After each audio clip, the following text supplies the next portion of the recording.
წავე შეფასებების თემა პოლიტიკურ სპექტრში მართალი გუნდის კიდევ ერთი ინიციატივა ამერიკული ფარას ნათარგმნი ვერსია საკანონმდებლო ორგანოში მიმდინარე კვირაში დაინიცირდება. ამერიკაში მოქმედი უცხოელი აგენტების რეგისტრაციის აქტი რეგისტრაციასა და ფინანსურ გამჭვირვალობას ავალდებულებს იმ ლობისტურ კომპანიებსა თუ ფიზიკურ პირებს, რომლებიც უცხო ქვეყნების მთავრობების გავლენებით და ინტერესებით მოქმედებენ. ქართულ ოცნებაში განმარტავენ, რომ ამერიკული ფარას გადმოტანა სახელმწიფო სუვერენიტეტის გაძლიერებისკენ არის მიმართული, ოპოზიციაში კი ბოლო დროს დაგეგმილ საკანონმდებლო ცვლილებებს რეპრესიულს უწოდებენ. დღევანდელ ოცნებას, არალეგიტიმურ ოცნებას ძალიან სურს ან ბრიტანული ან ამერიკული კანონის შემოღება საქართველოში, მაშინ მოუწოდებ მათ, რომ ამ კანონებს გამოაყოლონ ბრიტანული და ამერიკული სასამართლო, მათ შორის ბრიტანეთში და ამერიკაში არსებული ადამიანის უფლებების დაცვის სტანდარტი. იქ არსებული სახელმწიფო მოწყობის სტანდარტი და ასე შემდეგ. ამიტომ ცალკე აღებული ვერც ერთი კანონი, ვერც ბრიტანული, ვერც ამერიკული ვერ იმუშავებს იმ ქვეყანაში, სადაც სასამართლოს წარმოადგენს ჩინჩალაძე მურუსიძე. კონტექსტი აქვს მნიშვნელობა კონკრეტულ ვითარებაში. იცით რომ ფარა თავის დროზე რატო იყო მიღებული, ეხლა რეჟიმი რატო მიღებს ამას, ესეც ვიცით რატო მიღებს.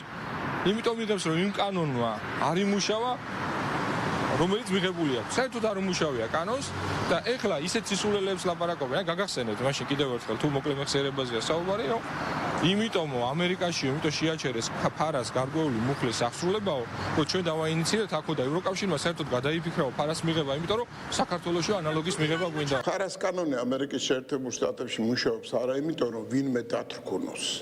არამედ ის რომ საზოგადოებამ, ამერიკულმა საზოგადოებამ იცოდეს ვინ რითია დაფინანსებული, რა თანხით არის დაფინანსებული და ვისი შეკვეთით რა მიზანს ემსახურება. ამერიკის შეერთებულ შტატებს ისევე როგორც ნებისმიერ სახელმწიფოს განვითარებულ დემოკრატიას აქვს ხელში ბერკეტები, რომ არ დაუშვას მისი საზოგადოების წინააღმდეგ მიმართული ნებისმიერი ქმედება, მაგრამ უპირველეს ყოვლისა გამჭვირვალობა უნდა იქნეს უზრუნველყოფილი.